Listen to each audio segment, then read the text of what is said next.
Gusto mga kaboxing, this is Boy Kalawang TV. So isang mabilisang update lang po tayo mga idol dito sa ating kababayang Pinoy na boksingero na si former WBC Featherweight World Champion Mark Magnifico Magsayo.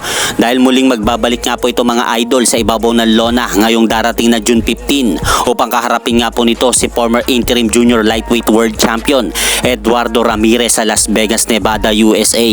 Kaya ito nga po ang pagkakataon ni Mark Magsayo na makabalik sa boxing matapos nga po ang back-to-back loss nito sa kanyang karera sa boxing nung nakaraang taon. Kaya kung sakali nga po manalo dito si Magsayo sa kanyang paparating na laban ngayong darating na buwan ng June 15 ay muling mapapalaban nga po ito sa isang world title bout na laban. At bago po muna mga idol maglaban ang dalawang boksingero na ito sa buwan na yan, may record po muna si Eduardo Ramirez na 28 na panalo at 3 talo at 3 tabla at 13 po dito ay natapos by knockout.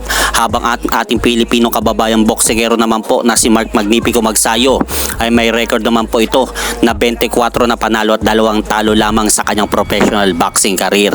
At sa kabilang banda naman po mga kaboxing, ayon nga po dito sa GMA Sports Analyst na si JMC Yasat, nakikipag-usap po daw itong si 3 Division World Champion John Riel Cuadro Alas Casimero sa isang local promotion. At ayon pa nga po dito sa sports analyst na si JMC Yasat, ang malaking problema po daw ng kapo ni Cuadro Alas John Riel Casimero kasalukuyang may isang laban pa na nakasaad sa kontrata ng kanyang promotion ng hapon bago po daw ito tuluyang kumawala sa Treasure Boxing Promotion.